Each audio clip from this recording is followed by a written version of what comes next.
All right, we're about to have some fun here. Double G show. I got my people in the room with me. Keila Cash, Scott Young from The Wrap, which is our WWE podcast. And we're going to do a show where we're going to talk about like WWE history. Like, they keep up with the day to day and, they do the Wrap, which is all things WWE. They cover every single show on WWE television. And we're going to go a little bit back in our memories here. Now, what's interesting about this is I'm like the oldest one, I think, by far. So I can actually go back a little ways. But I'm really interested in seeing Scott and Keila's favorite WWE moments of all time. We were talking about doing this. It falls perfectly on the 4th of July holiday. So a nice little evergreen show for people to check out. Scott, how are you tonight? Oh, I'm doing fantastic. Real excited to chop it up, talk all things WWE, some great moments.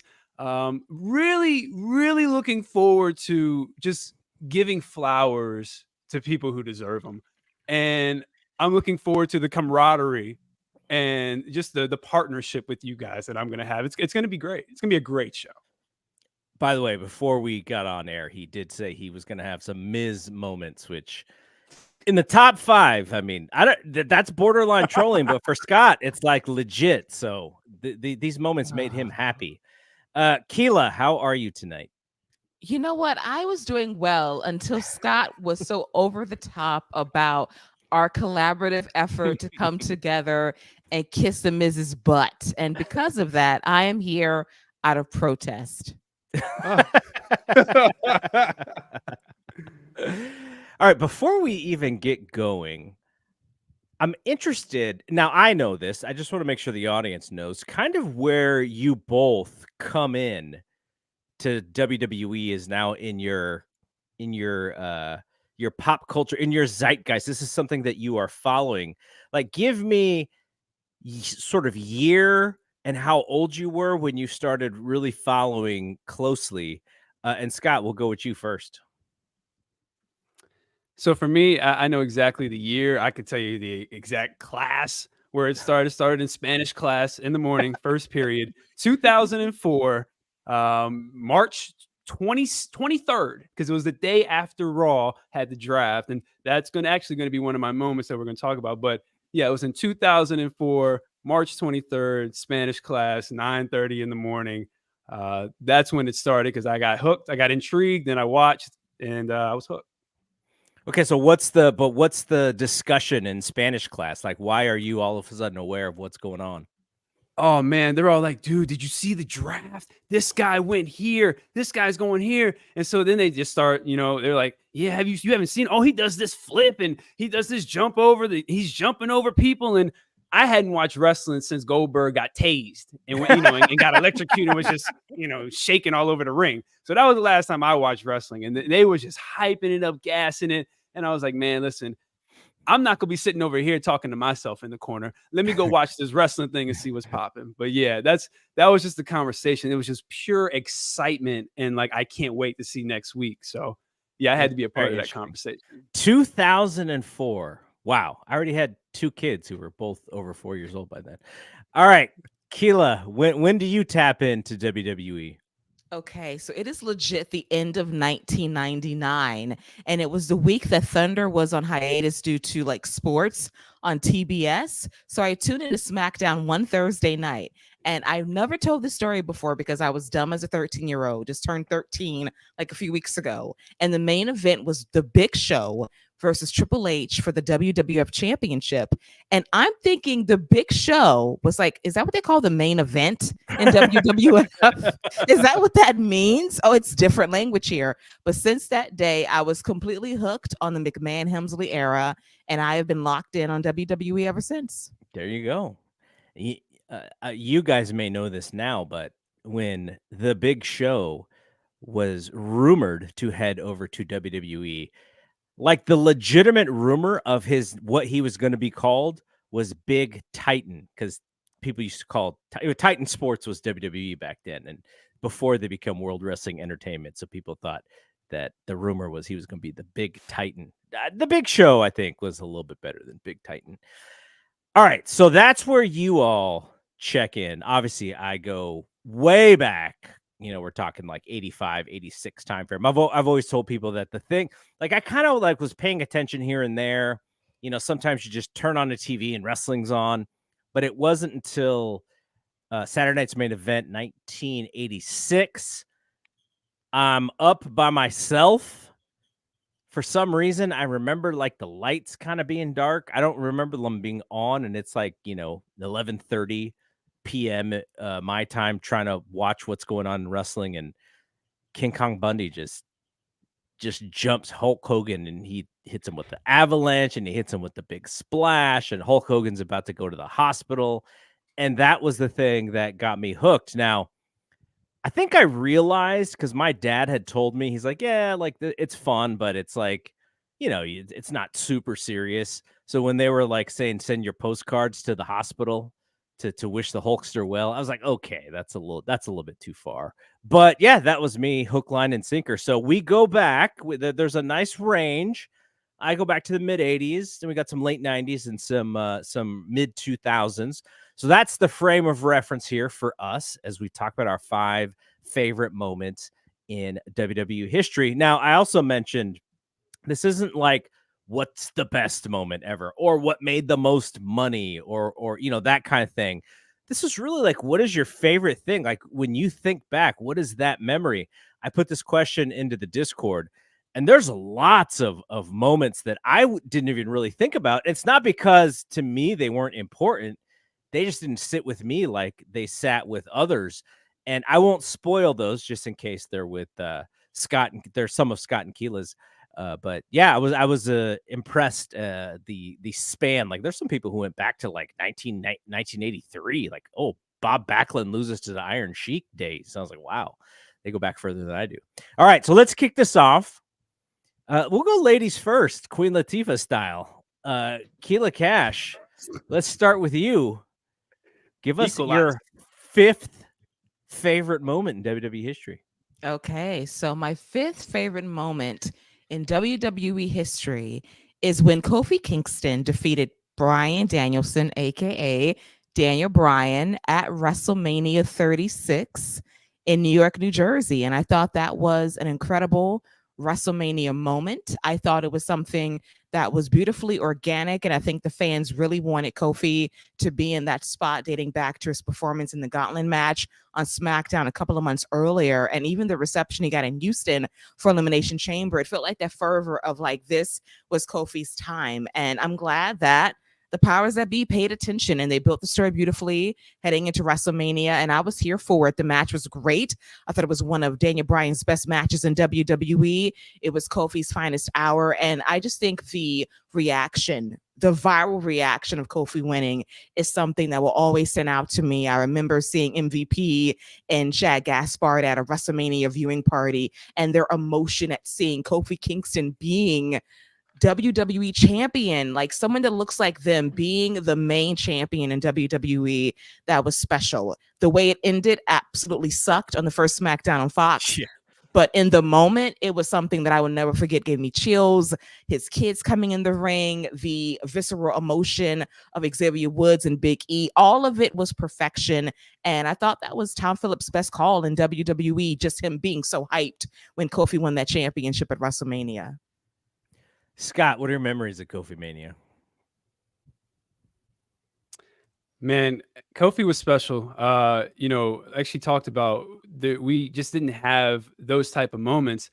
And on top of that, they definitely didn't happen at WrestleMania. And what kind of made that moment full circle for me was that he was the underdog in that whole story, and it came against the ultimate underdog in Daniel Bryan. Like everything about that story was just very full circle. How Daniel Bryan, that's how he became the guy. Ends up, if you live long enough, you see yourself become the villain, and that's exactly what happened with Daniel Bryan. And who better than Kofi, who wasn't even supposed to be in that spot and happened by accident, and just the rallying of people ready for somebody different, somebody who looks different. And like she said, just seeing that reaction from just some of the black wrestlers was was special, man. And it's a moment that will live on forever. People still talk very fondly about that, regardless of how they decided to treat it afterwards. But that moment will live on forever. I am not going to do revisionist history here. I remember thinking at that moment, like, this is cool, but then what do you do? Because knowing how WWE handles these kinds of situations, like, I kind of compared it to when Rey Mysterio won the championship. I think it was like WrestleMania 22 or something. Mhm. And like Vince McMahon's entire thought process was, I don't want to put this belt on Ray. He's not the kind of guy who I look to as being champion. But if you writers, if you hardcore fans want it so badly, I'm going to give it to you. And then I'm going to book him in a way to show you why I am right and he is not worthy of the championship. That's literally how Vince McMahon thinks about some of these things.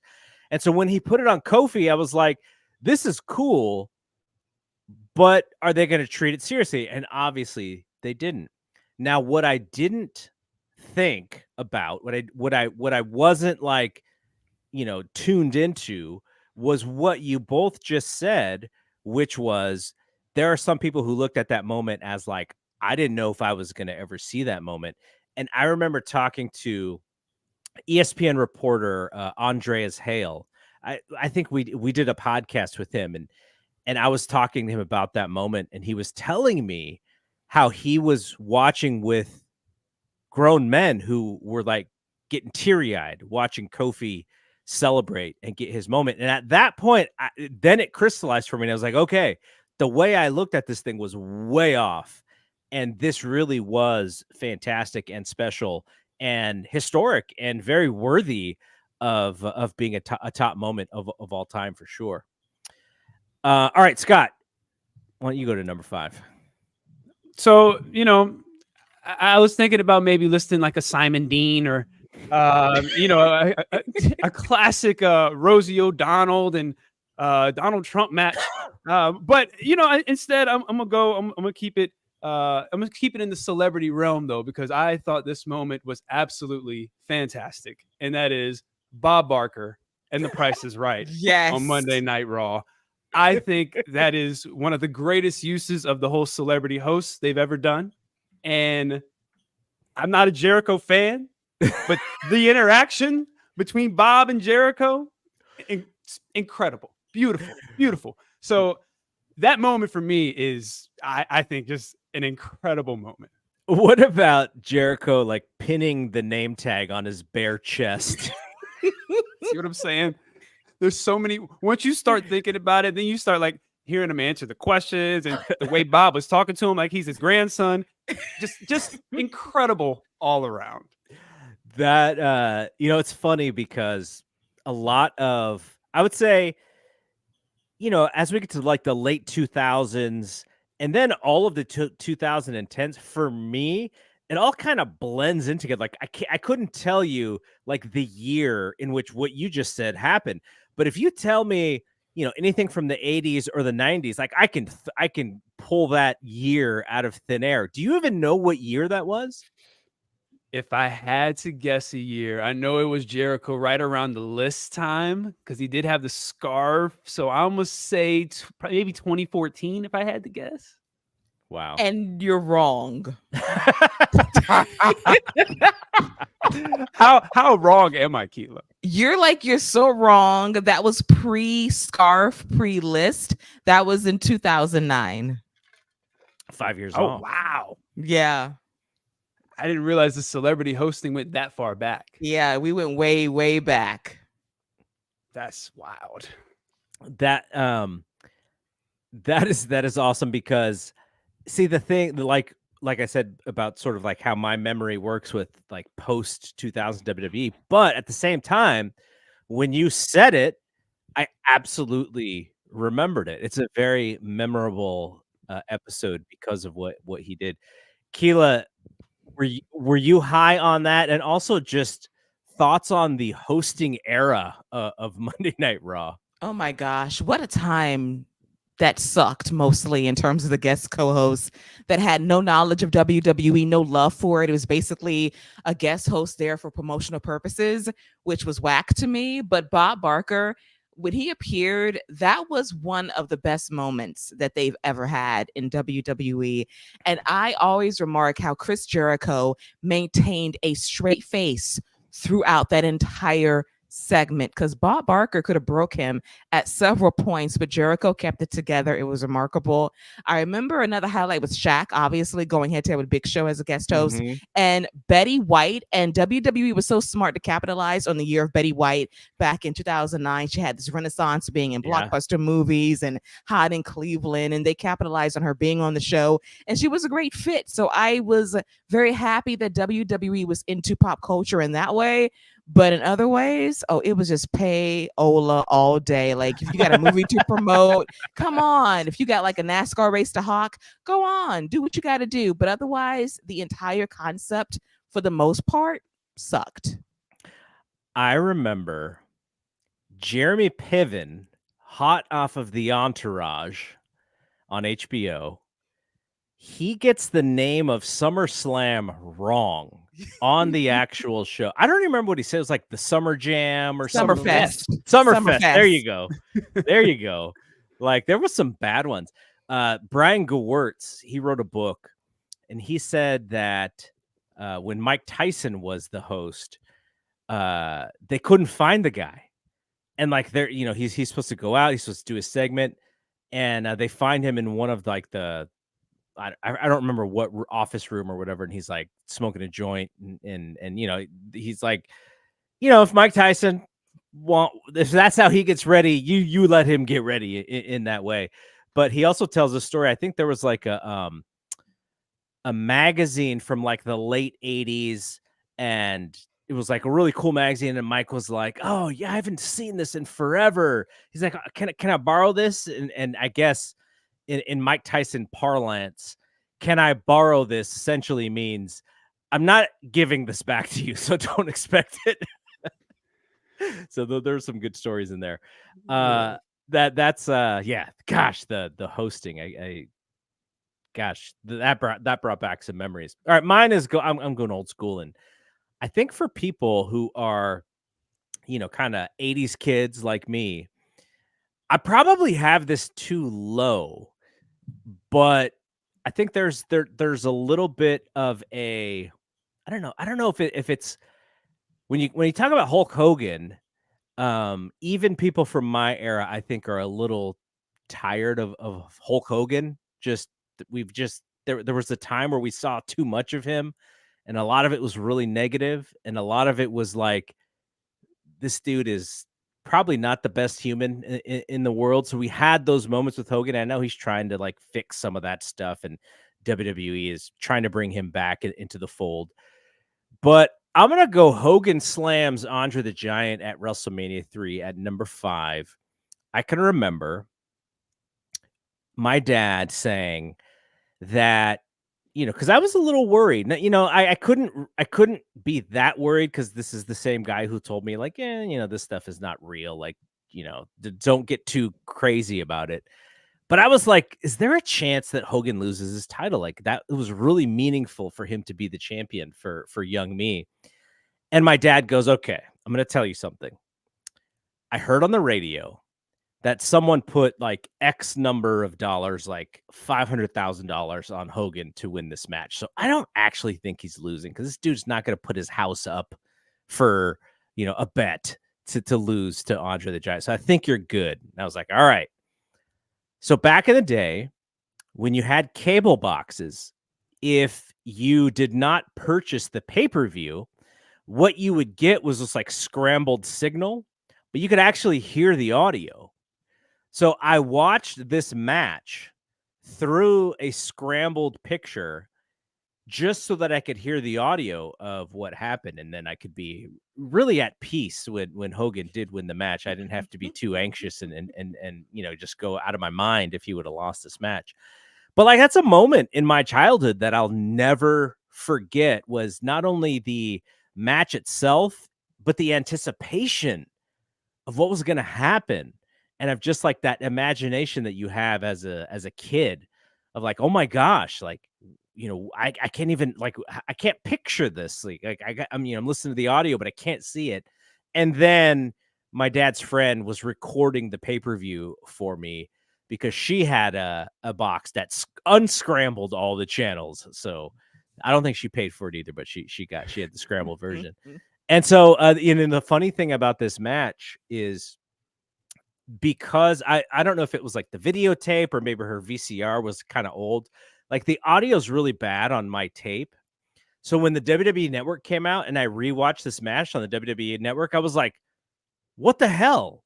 Like I can actually hear the announcers. Like this is weird. I almost didn't want to watch. I almost like had to turn the volume down because it wasn't like the same memory that I had of the match that I probably watched 50 times as a kid. So I don't imagine this is sitting on your lists because you guys didn't actually watch it in real time. But have you guys reconciled like Hulk Hogan and what he means and historically? Because this dude is not looked at very fondly, I don't think, these days.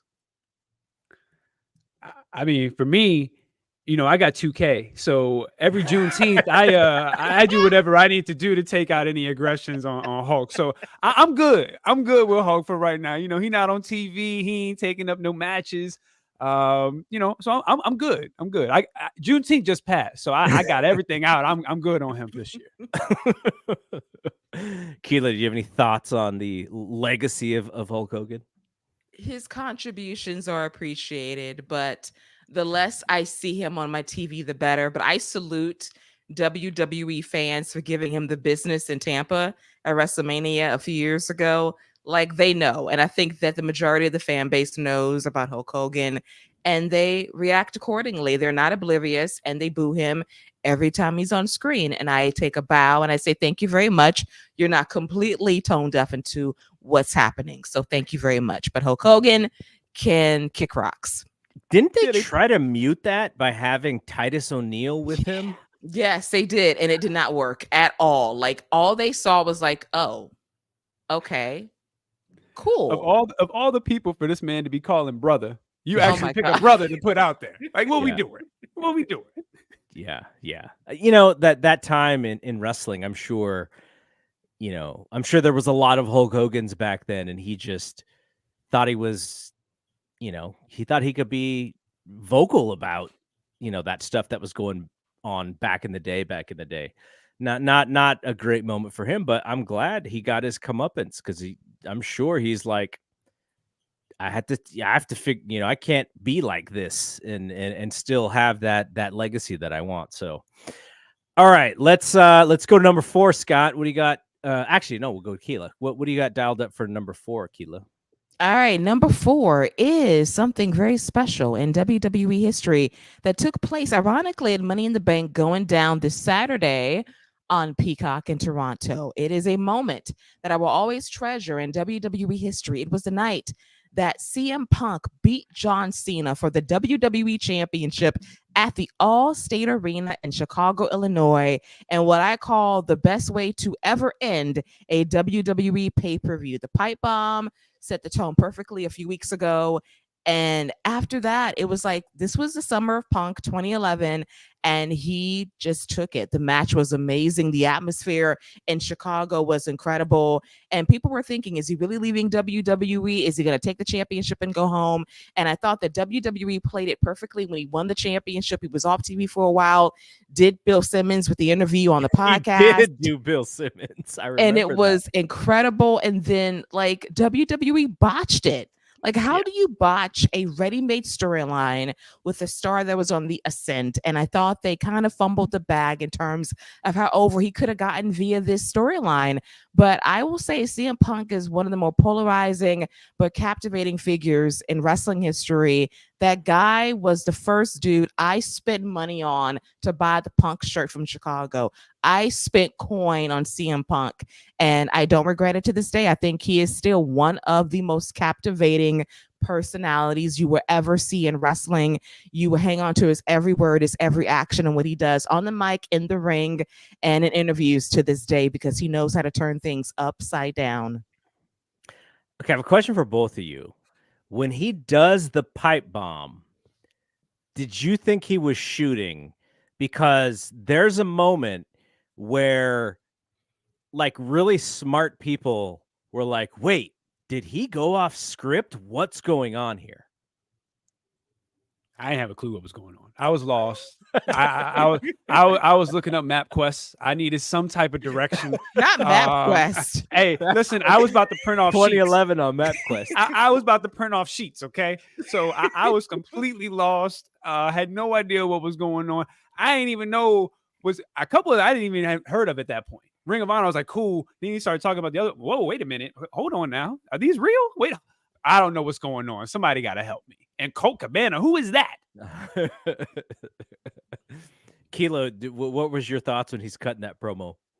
I was captivated because I think it was like years of frustration spoken through CM Punk. But when he said, I'm breaking the fourth wall, I'm like, oh my God, is he really going off script in that moment? And it was something that really grabbed my attention because I think it was a lot of stuff the fans have been talking about for years about how Vince was basically missing out on stars and CM Punk was one of them. And everything that Punk said came to fruition about the yes men, about the doofus son-in-law running stuff in WWE and the idiot daughter that didn't know what she was doing. Like all of that kind of it all came to pass via the authority angle back in 2012 and 2013. And it kind of paid dividends for Daniel Bryan more so than CM Punk, but he spoke a lot of that into fruition. So it was really a window into the future of WWE for the worse when John Laurinaitis got airtime as a GM. Good God. I remember exactly where I was. I did not watch that live. I worked, I work in San Francisco, and in 2011, I would have been like, it is a hefty commute. I'm probably like 80 miles away from where I live. So I remember driving home and stopping about midpoint and getting dinner at a pho restaurant. I actually remember what I was eating. I was eating pho, which probably meant that I had a cold because that's generally when I would eat pho. And I remember scrolling Twitter and seeing non-wrestling fans tweeting about this promo, like actually like more on the sports side of fans. Like, you know, you mentioned Bill Simmons. I remember Cousin Sal and Bill Simmons having this discussion about, was this real or was this, you know, or what's going on here? And so at that point I was like, okay, like he got him. Like there's no way WWE's letting this dude go off script. And then going home and watching it and just being like, this dude just made himself an uber superstar. And again, what Keila said is absolutely true. They fumbled the bag. CM Punk getting himself over when they did not choose to have him be the top guy, that always works against you in WWE. If Vince McMahon believes, Vince McMahon, another person who could kick rocks, by the way, if Vince McMahon believes, one of my favorite shows that I watch with my wife is Love is Blind. And one of the women on Love is Blind told the guy who she had chosen, and they'd chosen each other to date, and then they broke up. She told that dude to kick rocks with open-toed shoes. That's what Vince McMahon could do. He could kick rocks with open-toed shoes. And so because Punk was kind of not the chosen one, you know, they kind of made they were not going to allow that thing to do what it could have done, because they could have done way more business with him. So, but totally memorable. But I'm actually interested, Keila. So the match, you have the match over the actual promo as your moment. Yes, because the promo was a great setup, but seeing the match itself, like, could he actually do it? All this buildup, is he going to win in his hometown? Is he going to leave WWE with the championship? And that pop, when he won the championship, he goes in the crowd, blows Vince a kiss, says goodbye, and then he puts the championship in a refrigerator. That is like boss stuff that I think eclipses the pipe bomb for me, because you have to have it tie into a win, and he did it. So for me, the promos and I set up the actual moment in Chicago, and the entire pay-per-view was awesome. One of the greatest WWE pay-per-views they ever did. And to have that in the main event, that ovation for CM Punk and the boo birds for John Cena, the most hated man in the city, it was all perfect. Yeah, amazing. All right, Scott, what's number 4 for you? So number 4 for me has got to come from my favorite wrestler of all time, Randy Orton. And it is when he defeated Voldemort to become the youngest world heavyweight champion in WWE history at the tender age of 24. Really good match. Just unfortunate that nobody will ever talk about it ever again. So, but yeah, that's one of my all-time favorite moments because he finally did. He became a good guy. Got to cheer for him and redacted. And but yeah, I the match is really good. Like it's like he has so many moments with him that he'll never get. He can't really enjoy like that. So Right. I'm sure in the next few years we'll be looking at somebody in the ages of 21 to 23 that'll beat that record. So they're gonna have to wipe it out at some point. I very much remember that year. The idea that Voldemort would actually win the world title was crazy because of how he was looked at as like he's like the great wrestler but not the great personality.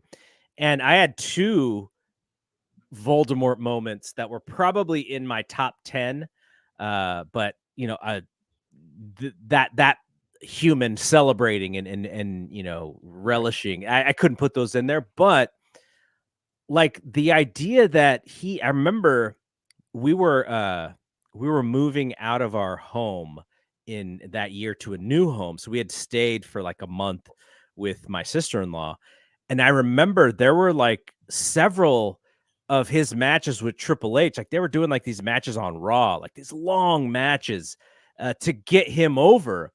But then, you know, Vince McMahon again, and in this, you know, hindsight, he probably chose right. He decided that, okay, this is not the you know, he's good, but you know, we need to move on, and having Orton win that match at SummerSlam. By the way, do you remember who Triple H wrestled on at that SummerSlam? Was it HBK? I think No, or was it? No, it was Eugene, wasn't it? I think it was Eugene. It was Eugene. It was Eugene because it was when Eugene was with Regal, right? I don't remember who Eugene was with, but I remember that being a pay-per-view match and going like, Yeah. okay, this dude has nothing to do. And you know, Eugene was, I guess you could say he was over, but it just felt kind of grotesque in the way that he was over. But he yeah, had a few matches at SummerSlam. He had another one a couple years later with Kurt Angle, where Kurt Angle got anointed with the gold medal in a chair in the middle of the ring after he tapped him out. It's crazy. Keila, do you have any thoughts on Randy Orton beating Voldemort? You know, it was a great moment for Randy Orton, but you know, in the vacuum of it all, what happened the next night? You know, Triple H said, "How dare you usurp me as the guy in Evolution? Let's take you out of here right now." Got beat up. So all of that was kind of diluted. And, you know, Randy had a great moment, great match. But I think his best years was after that match against Yeah. Redacted. It really was. And right now in 2024, he's in the prime of his career, having the time of his life. And I love that for him. And I think that now he's way more appreciated versus back then, because I think there's a sincere joy and love in what he's doing. And he's still delivering at a high level, which is very good to see as well, despite his injuries. That time frame for him had to be crazy. Because basically what happens is he gets played. He gets played by the politician of all politicians. Mm-hmm. And then his spot gets stolen by Dave Bautista of all people. And that was probably like they made that moment with Dave Bautista winning the world title really, really meaningful. Mm-hmm. But John Cena and Randy Orton as those guys in that WrestleMania, I'm sure that's how Randy Orton probably thought it was going to happen. But no, it's Dave Bautista, who's like a lot older than people realized, because he looked so cut up and you know, jacked out of his mind. But it's not like Dave Bautista was like a young dude. Like Randy Orton's literally a young dude. John Cena's a young dude. and then Dave Bautista came in and took that thing. But that was like, I'm almost sure that was a kind of a Triple H, kind of deal there, where he was not going to allow this young man who is kind of becoming popular get over more than him. I don't think. Yeah, he beat him. He beat him at like the very next pay-per-view for the title, and then he gave him like a concussion. Then Orton started dating Stacy Keibler, and it wasn't until he decided to RKO her that he got some mojo back. So, and then at that WrestleMania, he took a L to Undertaker, which was a great match too. But I mean, like you said, that year was a crazy year. Like, he was coming off the great Intercontinental title reign, the great match with Mick Foley, goes to that, wins the title, and then Triple H just, let me get that kneecap, and just takes him out. So I was actually at the Royal Rumble. I actually had a conversation with the guy who sent me a link to his story. He writes for one of the Fresno newspaper websites, and he sent me, I guess he did 40 years later from WWE's first ever card in Fresno. And I was talking to him about it, and I was like, oh, the first time I was ever in Fresno was 2005 for that Royal Rumble. And that was the concussion storyline that you're talking about, where and I was really bothered that Triple H won that match. I'm like, man, this poor Randy Orton guy's kind of getting screwed here. He's getting outmaneuvered. You know what we call Fresno, those of us who live in the Bay Area, you guys probably wouldn't know this, but what we call Fresno is Fresno, because we don't like going to Fresno.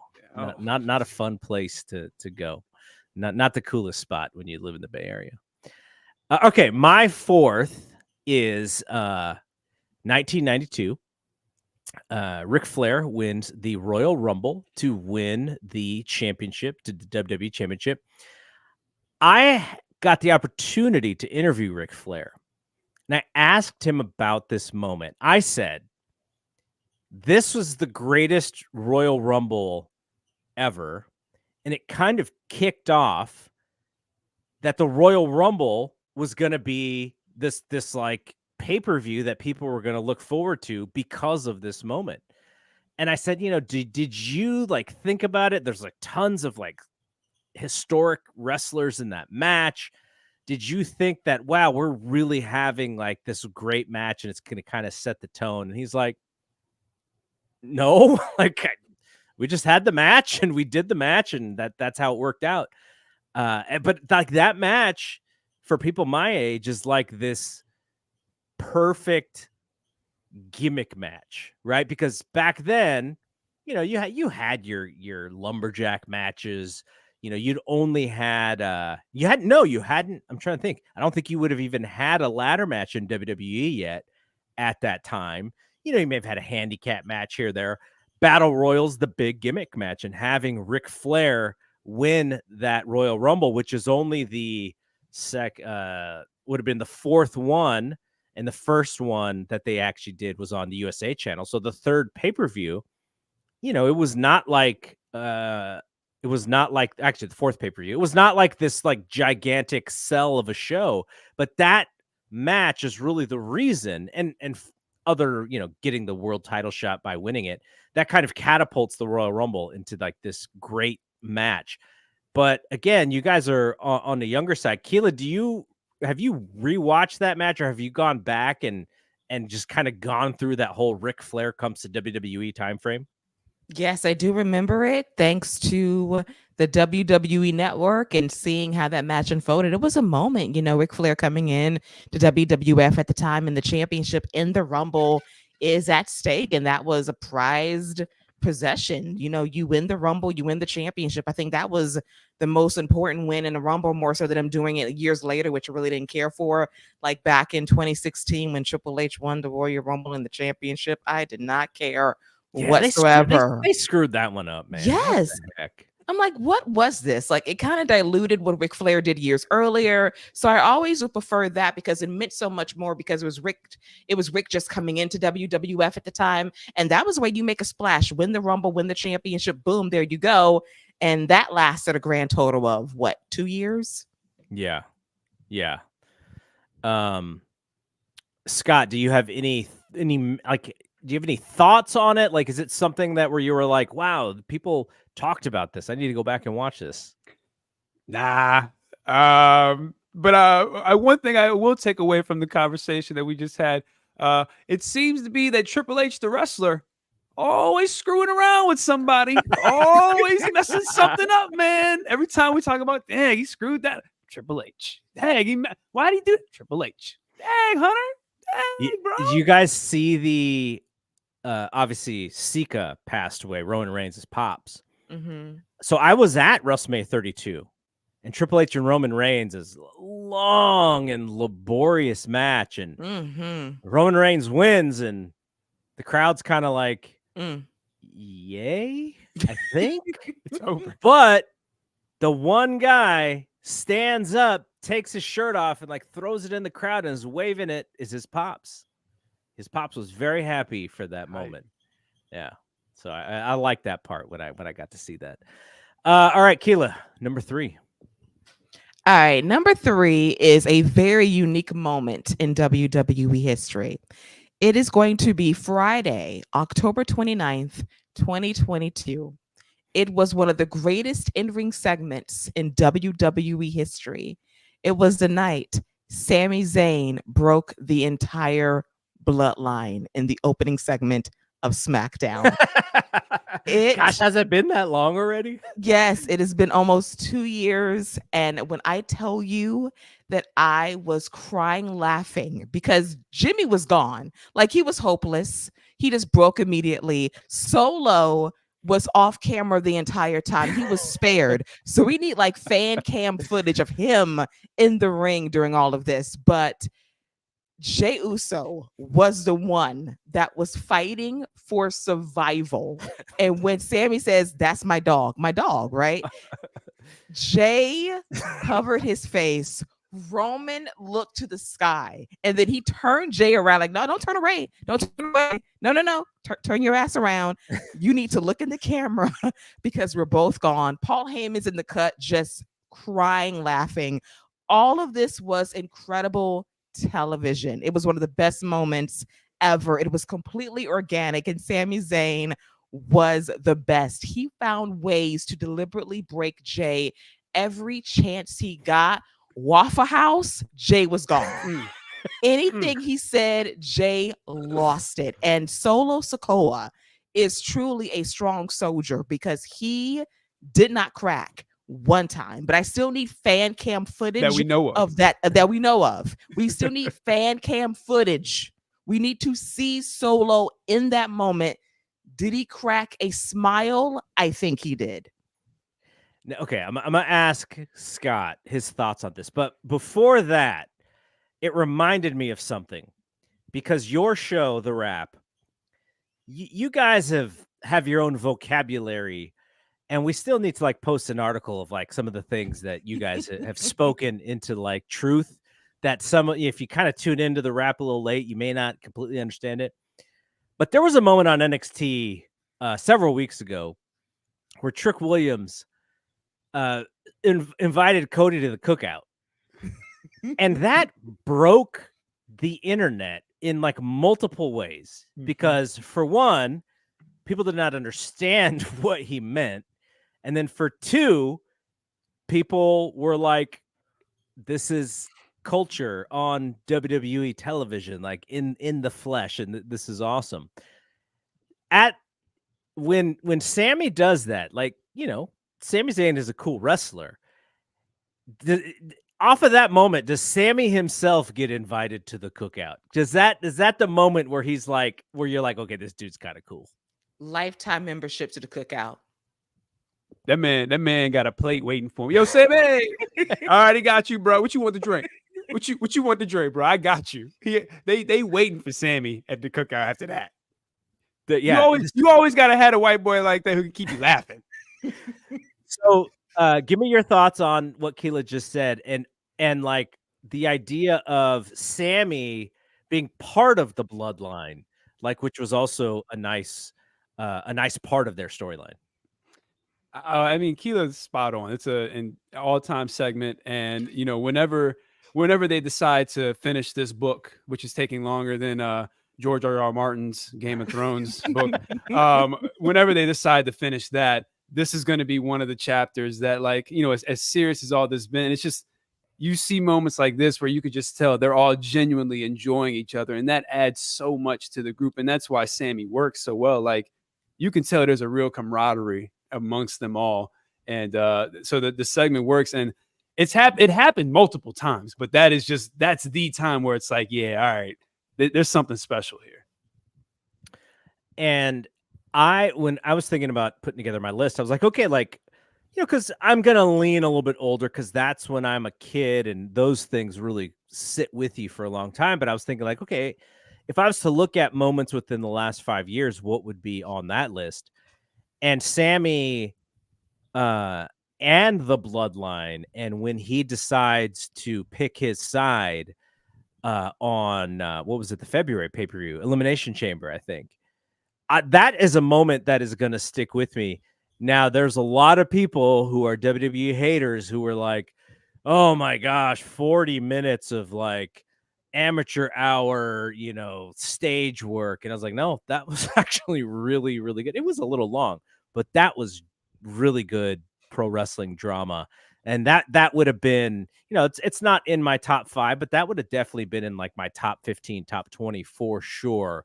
The whole Bloodline thing, because they made it meaningful. They made it important. And so when it's important and then you create something off of that importance, then it's money to me. So I will always remember the Sami Zayn Bloodline stuff. And who knows, we may get it again at some point in the near future. We'll have to wait and see. All right, Scott, what is number 3 for you? Number 3 for me is a little bit of, because I never got to experience it while it was in the moment. And number 3 for me is Stone Cold Steve Austin returning at WrestleMania 38 to have his match with Kevin Owens. I wasn't watching when he was in his heyday, when he was in his prime, when he was just running stuff, when he was that guy. And this right here gave me more, just gave me enough where I was like, man, I can only imagine what it must have been like to hear that glass shatter and have no idea what was coming next. Because that's what it felt like watching the match. Because I had no idea what they were going to do, and I was blown away. And I just, I always just hear about you never.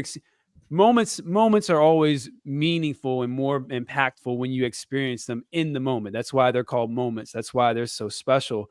And I didn't get to have any of those with him in his heyday, but to have that moment, to kind of experience what all, some of the older fans have experienced and got to go through, it was special, man. It was better than Rock Cena, because I just never thought I would get Stone Cold. So this was incredible to me. I'm glad this is the moment for him, for Austin, because this was there was a time, I want to say it was like 05 or 06. Remember when they did that Taboo Tuesday pay-per-view? Mm-hmm. I think it was that. It may not have been that, but I thought it was that. They were going to have him do a match against Jonathan Coachman. Yes. And I think they wanted him to lose. Yes. And Austin said, like the week before, I cannot go to that show. I hurt my back helping my friend move. And that was his way of saying, like, no way, dude. Like, there's no way I'm doing this stupid thing. So think about that. And then now we got what we got now. We already told Vince McMahon to kick rocks with open shoes. But no WrestleMania shoes. with open-toed shoes. No shoes. He don't get no shoes. he don't get no shoes, just toes. Just toes. Barefoot. Yeah. WrestleMania 38, because I just saw the Raw rating from Monday. This thing is still hot. It's still hot as like in a crazy way.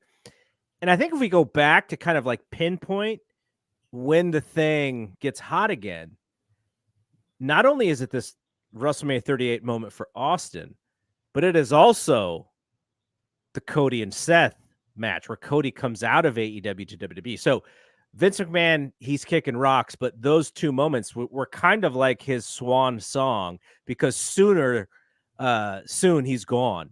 But those are the last two moments really that where he's in control, that were meaningful. So Austin and Cody, and really good 2 moments to go out on for him. But yeah, I think we can go back to WrestleMania 38 and say this is where the jump off happened, and now we're seeing, we're over 2 years past that, and this thing is still cranking out just craziness. That was the inflection point. I said on the wrap a couple of years ago, like WrestleMania 38 was definitely the turning point. And I was Nostradamus in hindsight because I always go back to what CM Punk tweeted. And I said, he misses it. He's still looking for that WrestleMania moment. I did not foresee Brawl Out. I didn't see Brawl In going down a year later. And look where we are right now. CM Punk is back in WWE and potentially is going to main event a night of WrestleMania at some point in the next year or two. I called it, like, WrestleMania 38 was the turning point for WWE. It was Vince's last great act when he had some sense before he had to kick rocks with no shoes on. But I cannot knock the genius. Like, that was a turning point. That show in Dallas really said we're here, and they have not looked back ever since. Now, the story is that Cody actually went to Vince's house. Like, this is how Vince does business. Come to my house. I want you to see the giant painting of myself on the wall. And this is how I'm going to do business. Now, do you think Vince McMahon has a Ring camera? Yes, I do. I believe it. On the gate to get into the driveway. He got a Ring camera up there too. Because Cody had to be talking to himself like, do I ring the doorbell? Oh gosh, do I really want to do this? This is going to change my, that whole dance of like, am I really going to leave AEW, a company that I helped create, to go back to a place that made my life a living hell? And do I bet on myself? Like, that's the ultimate betting on oneself, right? Mm-hmm. Because he's going back, not being promised anything. Well, maybe at that meeting with Vince, he was promised some stuff, but it's just like, for whatever reason, he leaves AEW. We still don't know exactly what that reason was. I have my theories, but I always go back to a conversation Dave and I had with Tony Khan, and Tony Khan was being very, he was speaking of Cody in a very good way. He didn't mean this as like a backhanded reply in any way, but Cody is somebody who will put himself out there. And I think there were some that in AEW who were like, oh, like, yeah, Cody wasn't really part of this thing. Like he kind of came in, but like, he wasn't like the genesis of the idea. And because Cody's all buttoned up and he's got the plaid suit on and everything, and he looks like $1 million, people would just assume like, oh, you're like the guy who created the company. And so he was kind of like their PR wing in a sense, because he spoke so well, so professional. And I think a lot of those guys were like, he wasn't really, but look, he's getting us good publicity. Look at the guy. He's perfect for what we do. And so I always think back about that moment, because hearing Tony Khan kind of talk about that, I was like, that's interesting, because when you go back through the history of what AEW is, I wonder if people thought Cody got a little bit more credit than he deserved. And then I wonder if he thought, well, I wasn't really the co-founder like these other guys were, so I'm not as tied. I love those guys. I respect them. Maybe Kenny Omega and him didn't always get along, but to be able to leave, like, I almost felt like it was too easy for him to leave. So I always go back to that moment. Like, maybe he didn't really feel like the Bucks and Tony and Kenny Omega, like how they feel about the company. Kind of interesting. All right, my third one. We're going back to WrestleMania 30 and the Yes Movement. Now, I am very cynical pro wrestling fan at this point. WrestleMania 28 and 29 is The Rock and John Cena back-to-back. Brock Lesnar's in the mix. We think that WrestleMania 30 is going to be The Rock versus Brock Lesnar. The Rock, according to him, like, tore his growing off the bone or something. You know, that sounds like kind of impossible, but maybe that's really what happened. Right before the movie Hercules, and he's got to like get in crazy shape because unlike every other superhero movie where they give you some CGI, Rock's like, nope, not taking any CGI. It's gonna be all me, baby. And so Brock and Rock is like not happening because The Rock really can't afford to get hurt again. And so the movie studios that he's working with don't want him to do it. And so of like the of all the opposite people possible to main event WrestleMania 30, like who's more different than The Rock than Daniel Bryan? And Keila actually mentioned this before. Daniel Bryan basically takes a blueprint that is sort of created for CM Punk, but CM Punk decides to leave. He is frustrated. He's got a sore on his back, which became the reason to do a podcast, and him and his wife and their wedding. And there's lots of story from what he was saying. He did probably the most popular pro wrestling podcast of all time with Colt Cabana, which also severed their relationship. But who steps in and is like all of a sudden in the mix? And it's Daniel Bryan. And I know the WWE would like to tell us that they kind of knew that he was hot and they wanted him to be. Obviously, that did not happen. It was really the fans who got Daniel Bryan in that role. He did a fantastic job. He hit the ball out of the park in every situation that he was in. He became it's kind of one of those things where, and very similar to Voldemort for me, in that there are levels to pro wrestling. There's your Rock and your Austin and your Hogan and your Goldberg, where these guys are just more famous than anything. And you don't actually look at them as like the best wrestlers. Like they're great pro wrestlers, but in ring, they're maybe not like the best. And then you look at the best and you go, well, that's Benoit, that's Bryan Danielson. But those guys usually don't get to be the champion because they're kind of good hands and you put them in the mid card or maybe in the upper mid card. But this was like the crystallization of like pro wrestling fans who are a little bit closer to the scene, the hardcore fan, who they go, wow, like this is speaking to us. And we are sharing our knowledge of who this guy actually is with the WWE universe at large. So that's what that moment was really to me. If you had ever seen Bryan Danielson in ROH before, if you'd ever seen him in the early days at the King of Indies and stuff like that, like that was for that fan to go, wow, this is my reward for being so close to this wrestling thing.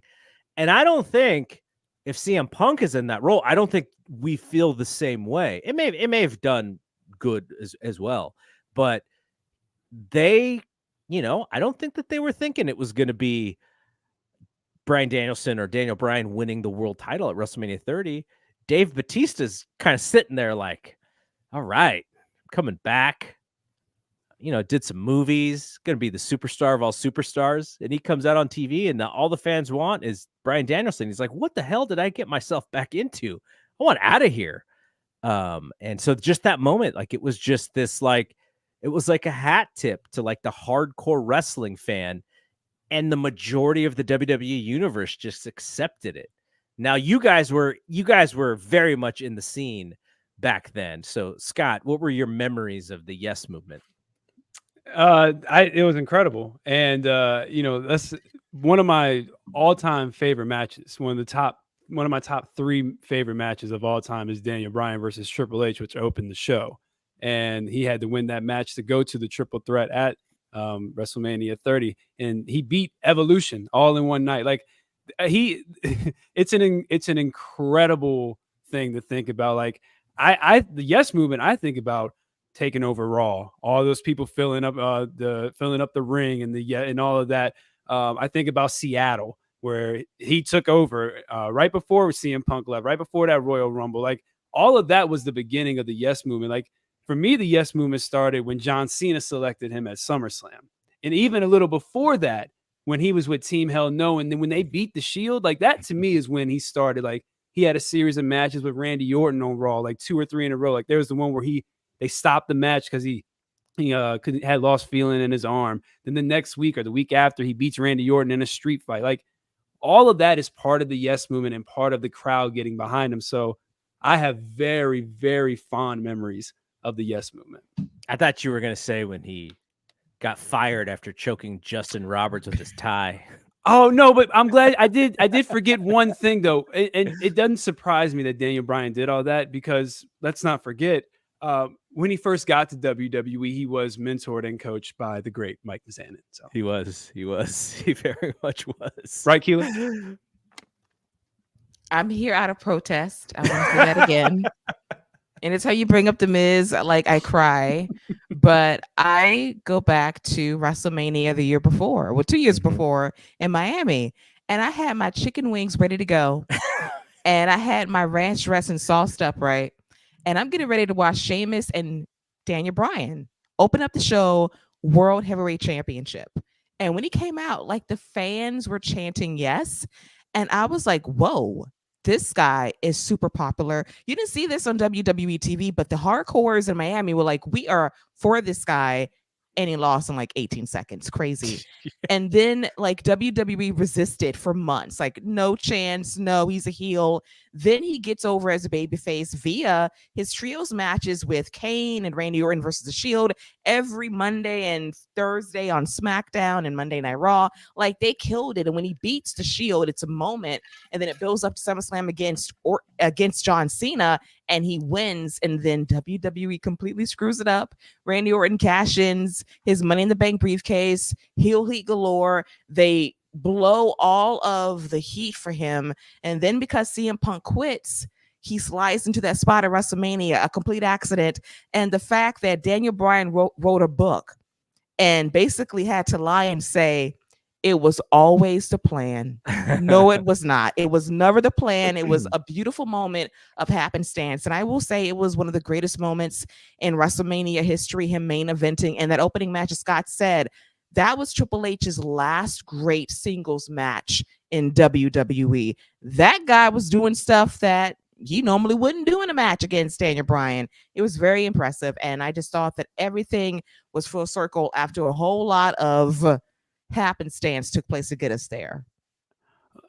I will say one great Triple H match after that was him versus Dean Ambrose for that WWE title. I think it was like Roadblock or something. Yeah, like that's that. fair. You ever read John Moxley's book? No, I haven't. It's a really good book, and I hear it's a really good audio book because he reads it in his voice. You can imagine, like, the razor voice that he has. Mm-hmm. And the way that he writes about that match, now there's like a, I think he writes about it in the way, like if it was real, like kind of like how you would go into a fight or a boxing match or something where you're like, oh, this guy says he's the best. He's kind of underestimating you. But I sort of sensed by the way that he wrote that story that he was like, okay, this is an opportunity for me to show this dude who probably doesn't think that I'm as good as I really am and who's underestimating me. And because of what Keila just said, like really Triple H's last match where you could say he was an awesome worker was WrestleMania 30. So that's really interesting that you brought up that Ambrose match, because I really remember that too. Just from Moxley's book. I have a question about this Daniel Bryan and Sheamus match. Is that the whitest match in WWE history? Now, I'm not just saying because it's two white guys. I'm talking about actual skin pigment. I'm gonna say no, because I'm pretty sure I've seen I'm pretty sure Sheamus has wrestled like Tyler Bate or something. One of them from the UK. I'm sure he's had a match with the UK, and I'm pretty sure they had it nice and pasty in there. So now I have some experience. Now my wife is she is very her skin color. She's not as bad as Sheamus, but I always kind of make fun of her a little bit because if I put a little bit of pressure like on her arm or something, like that redness sticks around for a little while. And Sheamus and Brian, I just imagine just the chops and seeing, the hamburger meat on their chests from like it's got to be in one of them, one of the lightest pigment matches in the history of wrestling there, at least in the U.S. for sure. All right, where are we at? I think we are at number 2. So the last 2 for all of us. And Keila, you can go. All right. But before I get to my second choice, I do want to shout out Paul Fontaine because he had his own moments here. He wanted to slide into the show real quick. So we had number 5, Liz and Macho kiss at WrestleMania.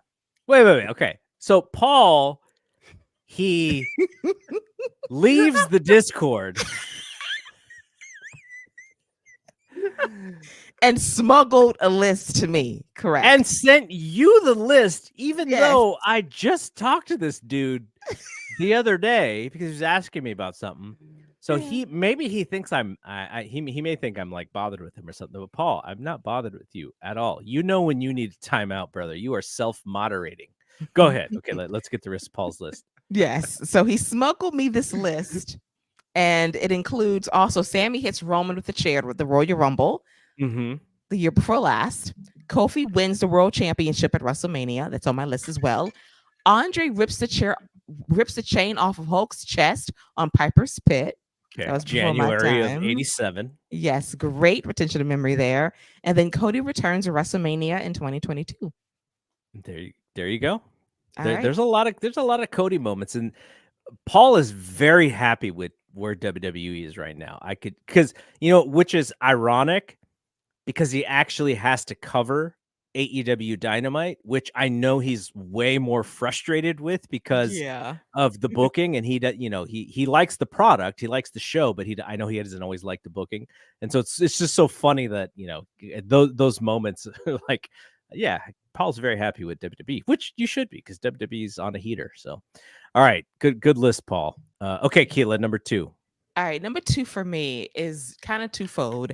So it's basically when Sasha Banks and Bianca Belair main evented WrestleMania in Tampa, Florida. And even before then, it was Bianca Belair winning the Royal Rumble. And I remember when she eliminated Rhea Ripley to be the last woman standing, I cried because I felt like I was on this journey with her for like the last 4 or 5 years, seeing her in the Mae Young Classic and having her ever be so close to win the NXT Women's Championship and falling short, and finally being able to win this big major match to get to WrestleMania to main event against Sasha Banks for the SmackDown Women's Championship in the main event in the prime spot, and the crowd was here for it. Michael Cole saying like, this is the first ever main event with 2 black women. I'm like, you better say it with your chest, Michael. And then the match was great. I mean, they went out there and they put on an absolute show, and when Bianca won, I cried again because finally, after all of this time, all of the things she went through, all of the near misses of her being champion, it finally happened in this main event spot of WrestleMania. And even though the build wasn't the greatest, being in that moment, the match for me was just great. It really showed how great the chemistry was between Bianca and Sasha Banks in that moment at WrestleMania. And I will never forget that feeling of them standing in that ring, soaking in that moment, them staring at each other and knowing this is big for so many black women to say that could be us one day in this position, main eventing a WrestleMania. That will always stick out to me in the best possible way. That is awesome. That is an awesome moment. And, we are in a position with wrestling today that I'm so happy that we're in. And I hammer this on a lot of other shows that I do, but like I watched the women's Final Four. I didn't watch any of the men's tournament, by the way. I only watched the women's tournament because you could just feel the moment. Like the moment is here. Obviously, a big part of that is Caitlin Clark. A big part of that also in today's WNBA, Angel Reese. Caitlin Clark and Angel Reese both got named to the All-Star team. The All-Star team, they basically have the WNBA, the Olympic team for their All-Star game facing the All-Stars. So Caitlin and Angel Reese are going to be on the same team facing the Team USA. And, you know, I know for some reason, and this is dudes. Dudes are trying to make what is happening less meaningful. And I always say, like, pro wrestling should be at the forefront of this because you can actually see it happening in other places. Vince McMahon used to say, I can script everything. So why would I want to ever do a sport that is real? Like, you cannot fix the outcomes. And so I watch this and I go, you know, and finally now in AEW, I think they are doing a really good job of it. A lot of in due thanks to Mercedes, but it's like we see women's sports. Women's basketball is just doing crazy numbers. The Olympics, the gymnastics, the women's event is going to outdraw the men's event, like crazy numbers. And so we have the opportunity to have as many women stars as we really want. And I still think we're like slightly behind in you know, I don't know if there are as many women stars that you could push in the main event as you could in the men, but like AEW was getting a lot of pats on the back for having 4 women's matches on a pay-per-view. I think it was 4, but it was out of 15 matches. And I'm like, why is Serpentico on this show? You know, and why don't we have Sky Blue on this show? And I'm not the biggest Sky Blue fan, but Serena Deeb. Why isn't Serena Deeb on the show? Why do we have Serpentico? Maybe, you know, maybe he's got something in his contract. Like once a year, he's got to be on like a pre-show or something. But we are at a moment, and that match that you talked about, like the one that really kind of crystallizes for me is Ronda and Becky and Charlotte. That match wasn't great. And so you have a better match and you have African-American women in that match as the main event. And you have something very meaningful for the former Sasha Banks. I think she was like in her like that was where she knew she was like, I am the shit and I'm going to help Bianca get over in this match. It was such a great moment. And it's almost not entirely, but excuse me, it's a little bit offset because it's the first show after the pandemic, right? Mm-hmm. Yeah, with people, absolutely. Yes. And it opened with Lashley and Drew McIntyre for the title. So I mean, you open it up, you know, with a black man, you close it with 2 black women, and let's not you know forget how this really jump started Bianca. She's been in a title match ever since at WrestleMania. Like, she's been the woman in WWE since WrestleMania, or since that WrestleMania, putting on great matches left and right. And while we're on the topic of Sasha, and Sasha Banks is the start of just about everything great when it comes to WWE and women. The NXT takeovers, that started all that. You know what I'm saying? Like those main events right there were incredible. Keila, I know you've talked about those plenty. And then you talk about this match right here. This jump started arguably the biggest, I don't even know if it's arguably the biggest women's wrestler in WWE. Like, so like Sasha Banks has more than cemented her legacy as far as I'm concerned with what she's done when the history looks back at it. I was sorry. I know when I'm talking too much because then I lose my voice. But in our not Dynamite, but the Forbidden Door chat, we have a new person in our Discord. Her name is Lady B. And I've seen her in some of the Wrestling Observer Radio chats and such. So I kind of knew who she was. And she listened to Power Bombshells. And then she asked if she could join the Discord. So pretty new member. And when Mercedes came out, you know, I was like, oh, you know, here we go. This is what I'm talking about. And she was like, oh, you're a big Mercedes fan too. And I was like, yeah, like Mercedes is awesome. Like, to me, WrestleMania 32, I go back to WrestleMania 32. It's Becky. What is it? It's Charlotte, Sasha, Becky, I think. Is that the 3-way? It is, yes. Yeah. And so I think Charlotte comes out with Rick, Becky comes out, and then Sasha comes out with Snoop. And I was like, okay, Charlotte's supposed to win this match. We need to switch it. Like, we need to have immediately Sasha. to Sasha right Let's now. change the thing. This is a star-making performance just by the intro, itself. And they didn't. Charlotte wins that match. But I was like, okay, there's something different about Sasha and how she sees herself and how she, you always, they always say, you got to present yourself like a star. Well, this woman has been doing that.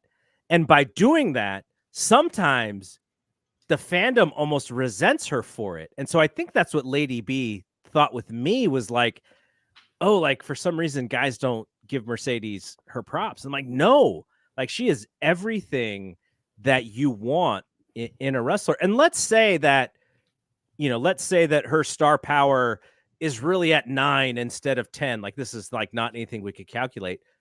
I want her to think she's a 10 because that's what this whole business is about. And so, she's amazing. And Bianca's one of my favorite wrestlers in wrestling today. And, she's being a little underutilized right now. And I'm just kind of waiting. I'm like, we need to see her and Rhea be in one of a future main event. I know it's coming and I can't wait to see it. It's been teased for a couple of years now. Mm-hmm. Yeah. All right, Scott, number 2 for you. So number 2 for me goes back to the beginning of our conversation. This actually is going to be March 29th, 2004, the first Raw after that draft. My favorite wrestler at the time, the guy who got me back into wrestling. I know Randy's my favorite all the time, but this guy's number 2. Shelton Benjamin gets drafted to Monday Night Raw, and he gets a match with Triple H, World Heavyweight Champion at the time. And I know people have these memories of Triple H destroying people's legacies and having this tyrant of a run with the title. Well, let me tell you, I don't have those memories because my first memory of Triple H is putting over my man Shelton Benjamin, frog splash in the corner, roll up 1, 2, 3, and then he beat him the following 2 weeks by disqualification and count out. And I was hooked on Shelton Benjamin after that. So yeah, that Raw the following moment is the one that got me back into wrestling. And that match is, I actually went back and watched it because I was getting ready for the show. And I watched that match, and the crowd is just on fire for Shelton Benjamin and for the fact that Triple H has taken this loss. So yeah, that moment for me will always stand the test of time. I feel like Shelton was like 20 years too soon.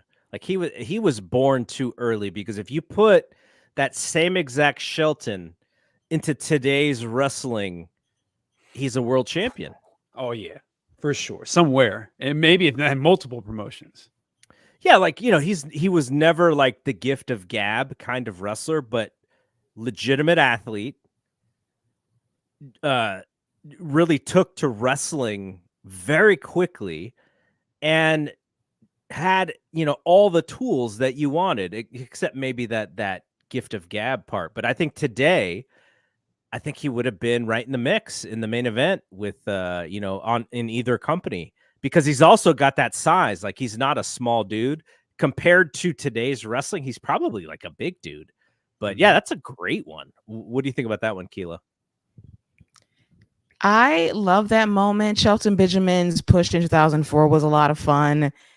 And that was a highlight for me, outside of what he did with Shawn Michaels in that Gold Rush tournament match, which was unforgettable as well. But yeah, I thought to myself, wow, Shelton Benjamin was on the come up until he wasn't. Damn you, Triple H. Yes, that's the theme of the show. The reign of terror is a real thing. From 03, I take that back. From 02, when Eric Bischoff gave that man a championship in a velvet bag, to 2005, the reign of terror was a real thing. For a rare moment in time, Shelton Benjamin was able to avoid the curse, but not for long. Do you guys remember there was I think it was an opening of Raw with Shelton Benjamin and Trish Stratus. Do you remember this? It was like a Monday Night Football thing, right? Yeah. And there was like a Desperate Housewives thing because that was like a super popular show at that time as well. And like Trish is trying to look all cute, and she's got the broken nose and she's got the face mask and stuff. Yes. That is something I remember about that era. And like there was like real worry that this push for Shelton was a little bit of a phantom push. And I think, if you kind of look back on it, maybe it was a little bit, but at the same time, like the moments that you talked about and what they meant to you, like that was a real thing. And I think especially for, people who respected him and who knew that, he's not getting, he may not ever get the real shot. And that was kind of his moment. So that was, that's really cool. And this dude, like he like looks the same. Like, how is that even possible? Like, this dude's just he doesn't age. My man does not age. And, All right. and he never got a shot at the world title while he was in WWE. Yeah, I couldn't think of a time that he He did. never did. The only one he got was an ECW title shot against Christian in a ladder match. That was the only world title shot he got. He did a lot of Team Angle stuff, I guess, as far as tag team championships. Even the Brian Kendrick, the Brian Kendrick got a WWE title shot and technically held the WWE title in that scramble match for like a minute. But Shelton couldn't get a singles match for it. Unbelievable. Yeah. Not this is why I don't ever say that we are lucky to see as many women and minorities on top, because it's too late. Like, and it's still not enough for me, and I don't want to commend them for being late to the dance on this stuff. It's like no, like we need to see more, not less. My man Kazuchika Okada is one note Okada on AEW Dynamite, and people are laughing, and I'm like, give me a break. This dude was like royalty in professional wrestling, and we're treating him like a joke. All right, that's another topic for another day. All right, my number 2 here is my number 2 is Eddie Guerrero beats Brock Lesnar at No Way Out 2004. This was at the Cow Palace, about 40 minutes from my house right now. I did not go to this show, which is something that I think about every now and again. I should have been at that show. I should have seen Eddie to beat Brock. And I do remember that for some reason, I wanted to test out WWE.com and their ability to order a pay-per-view through the internet. This is back in 2004. And we watched this show on a laptop, even though I had this television that could have been like just watching on TV. But I just had this like interest in internet pay-per-view. I want to see how this thing works. And so me and my buddy watched this pay-per-view on my laptop. And I will never forget this. The thing that's weird about this, though, whenever they show any clips of this match, the Goldberg run-in is like erased from history. And I don't know why. I mean, I know why. In some instances, because Triple H hates that dude, and Vince, did not want to bring this guy over when he was actually had the name value. But still, like, I don't know why that takes away from the moment. Like, he didn't that was the storyline, was because Brock Lesnar and Bill Goldberg were going to wrestle at WrestleMania 20. But yeah, this is it for me. This is one of those like hardcore wrestling fans. You're rewarded for sticking around for so long when they finally see what you see.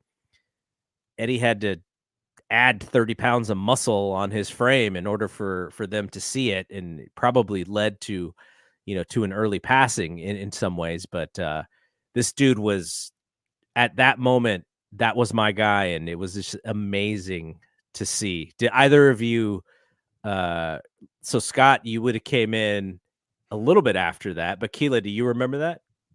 I do. I remember it very well. And that match was incredible. I love the Eddie run back in 2004. But for me, it wasn't only just a match. And I think it was one of Michael Cole's greatest calls he ever did in WWE. Like, we have the Michael Cole now that was great, but this Michael Cole calling that match and calling Eddie's victory was everything. But for me, it was the Thursday after No Way Out on SmackDown when he came out there and he got that championship coronation officially. I just remember him being in the ring, coming through the crowd, and the confetti falling, and him just relishing in the moment of being the WWE champion. To me, the match was great, but him having that moment to really say, I am the champion. This is my moment. I am here. This is real. It was everything. And for at least one night, Goldberg got claps. Can't say the same for after what happened at WrestleMania and MSG the following month, but kudos to you, sir. Did you see? Did either of you see the A&E documentary that they did on Eddie? This is not that long ago. Couple, like maybe like 3 weeks ago, 4 weeks ago. Yeah. So they basically took the video that they did of him, and they put out the DVD. And I guess this may have been outtakes of interviews that they recorded, but they didn't use. And so they had like a little bit different of a storyline. But I was able to revisit that time. And look, you're going all the way back to, mid 90s WCW with him. And he, like, in 1996, he's doing stuff with Ric Flair. And then he's got all these all of these Voldemort matches.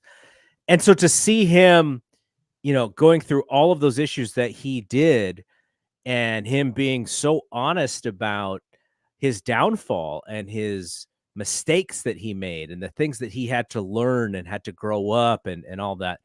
I was right back in there in 2004. And, I very rarely watch wrestling and feel that way. So if anybody hasn't seen that A&E documentary, it is out there and you can check it out. All right. We're down to our final one. Keila, what is your number one favorite moment of all time in WWE? Okay. Now, this is like prisoner of the moment, extremely recent. But after I was very unhappy with how WrestleMania 39 ended last year, we circled back around the bend and we had Cody Rhodes finally finishing his story at WrestleMania 40 and one of the greatest main events in WrestleMania history. And what I love about it was the match itself, the callbacks, the drama, all of the extra accoutrements to it. Seth Rollins coming out to pay back Roman Reigns, and Roman being so consumed by anger from 10 years ago, like it still triggers him. Like that basically kind of gave birth to the tribal chief in some way, but it all played into the finish of Cody finally finishing his story, getting over the hump of the bloodline, The Rock, especially during this time frame. But what I love the most was what we got to see, which we rarely do get to see. And that was the post-championship match celebration.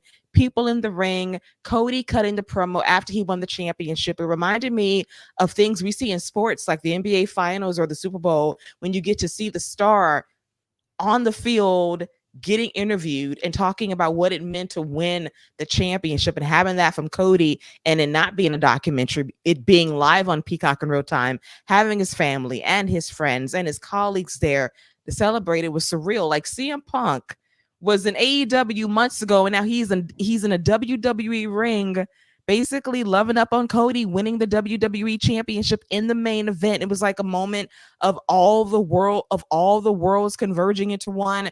Triple H and Cody, all of that, from where we were at All In or All Out, I should say, way back when, to here we are, Double or Nothing. All of this culminates in this moment that is surreal, but it's unforgettable. And we get the documentary finally to see how it all happened after 2 months. Thank God.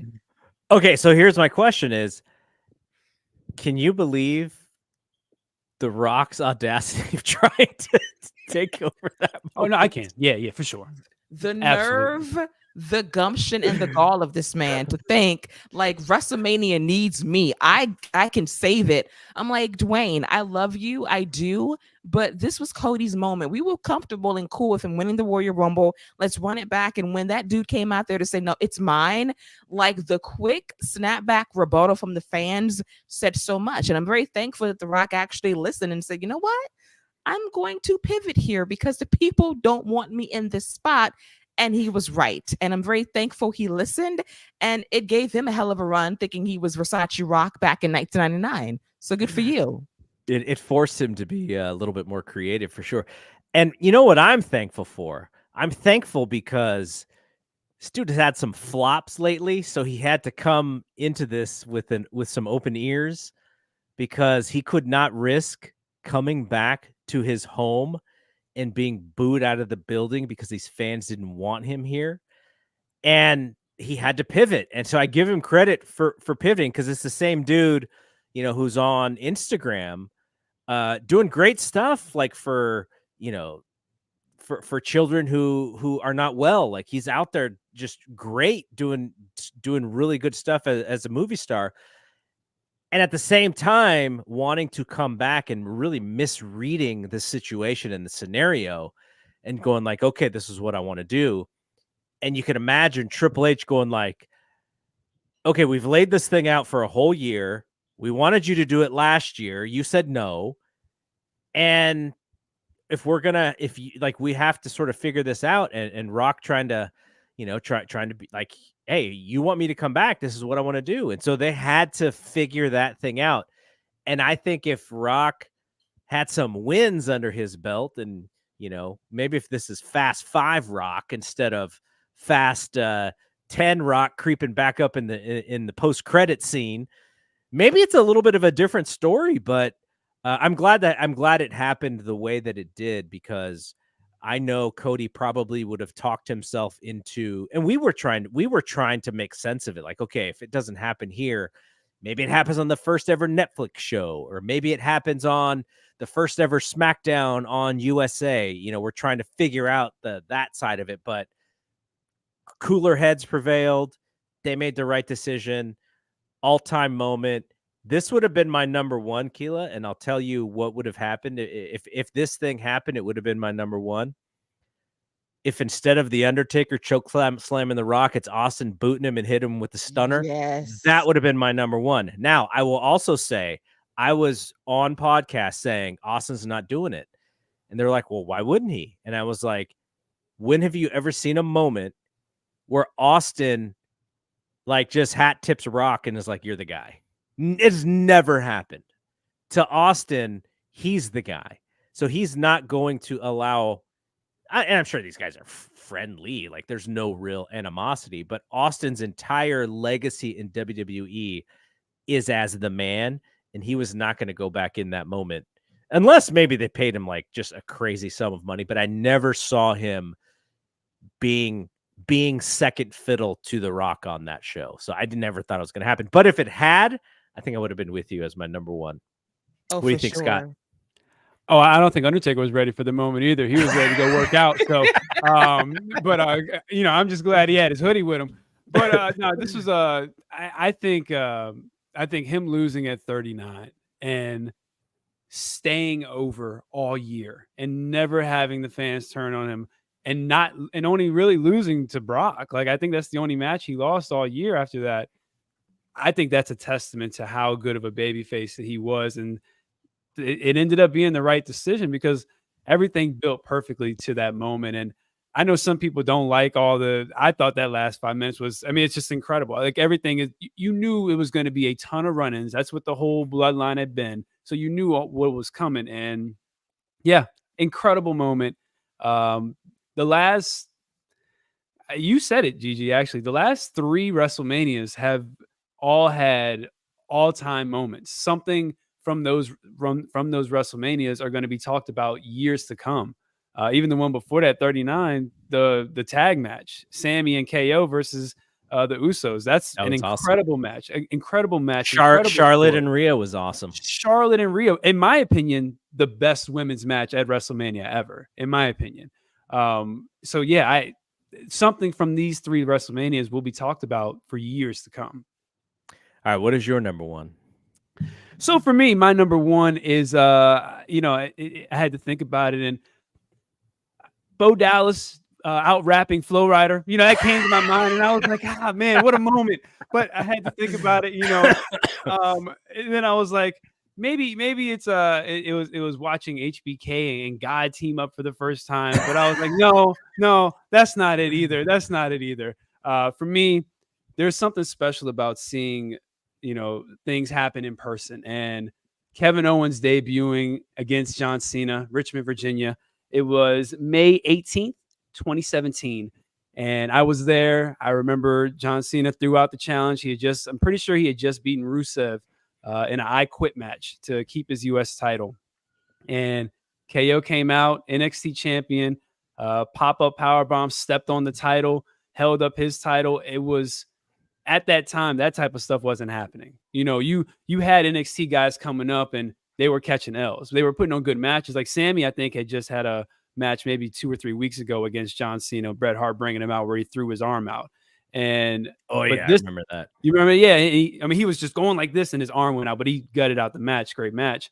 But this type of stuff didn't happen. And also, he ends up beating John Cena in his debut match, which I can't remember what the pay-per-view was. It might have been Elimination Chamber.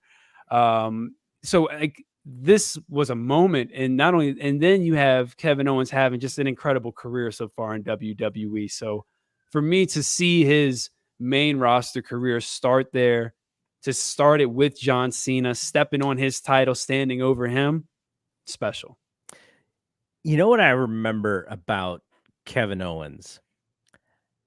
My first thought is, Jim Cornette really liked him, but was like, you're doing too much. Like you're not gonna last because you do too much crazy stuff. Like you need to tone it down a little bit. Like you could actually be like a world champion, but you're kind of too indie in a sense. So I remember that, and then I remember when he came to NXT and he did the power bomb on the apron on Sami Zayn, and I was like, okay, that was a really great debut. And then he has another great debut in WWE, and I was just like, I wonder if Vince is going to get this guy. Like, I wonder if he's going to allow this guy to be himself. And I think what happened is, like, Kevin Owens will still do crazy stuff. Like he just did something on SmackDown. He did like a dive through a table or something from the stands on SmackDown. And I was like, dude, you are too rich to be doing that stuff. You do not need to do that. But I think some of it is he adapted very well to their style. And really, like, he's gotten in a lot better shape, but it's not like he is like, he's not like Cock Diesel out there, like just giant ripped up dude. Like he looks like a normal big dude. And he has just won over that fan base. He is like one of the more perfect WWE wrestlers that they have, because you could put him in just about any storyline in any feud and he's going to make it work. He is such a valuable player. And I remember one other thing, and I'll let Keila go. I remember when he was a free agent and AEW is kind of hot, and there was some sniffing around, like, could AEW make him a competitive offer? And I think at that point they knew like what he would have been able to get from WWE, and they're like, if this was only next year, we could probably bring you in at the money that you're making. And they, like, no, I'm good. And he got a nice increase, and I think he's one of those guys. I maybe later in his career, maybe towards the end, I could see him actually just wanting to go and do stuff with his friends. But he is really, he's not the guy that I would have pegged of being like the perfect WWE talent, but he kind of is. And it's just like my mind is blown, because I never thought Vince McMahon would actually understand him. And we saw that one documentary where he was like, Kevin Owens was like, was that good? And he's like, nope. Like, nope. It wasn't good enough. Like, that's what I just assumed their relationship was like. But God, this guy's had such a tremendous career in WWE. Keila, thoughts on Kevin Owens?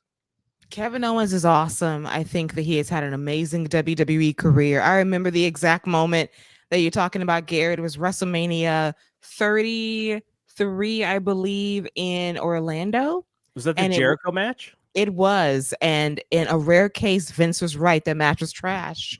And it kind of broke Kevin's spirit. He was like, "No, it wasn't good," and he was right. It wasn't very good, and they made up for it a few months later on SmackDown. And I just think that Kevin Owens has been a guy that has been incredibly reliable in every role he's been given in WWE as a heel or a babyface. Puts his body on the line. The guy has gone through so many tables, and he's put his body through so much hell. And I just admire everything he's done, and to be able to be entrusted to properly give Stone Cold a proper match in the main event of WrestleMania meant a lot. And I will admit this as well. I remember it was Elimination Chamber 2015. It was Kevin Owens and John Cena. And I remember I screamed when Kevin Owens pinned John Cena, because I cannot believe it that in 2015, John Cena was putting over somebody, and it was a new guy on the block, and he got the rub. Now, Cena got his win back, but in the moment, Kevin Owens beat a prolific all-timer in John Cena, and it all came through due to Kevin's debut as NXT champion on a Monday Night Raw, knocking down and laying out John Cena. Yeah. All right, I'll finish this one off here. We're going to go back to 1998, and this is really what kicks off WWE or WWF at the time, overtaking WCW as the top wrestling company again. I was playing City League Hoop, so I would have been like 21 and in college still, but my buddy had like a rec league, adult league basketball team, and we had a game, and we're going out to pizza after the game, and the TV is turned on to the news, and the news is covering Mike Tyson being on WWF Monday Night Raw. And I was like, why would the news cover this? Like, is it that big of a story? And it was, if people remember or not, Mike Tyson had been kicked out of boxing for biting ears. And so he really didn't have anything coming in.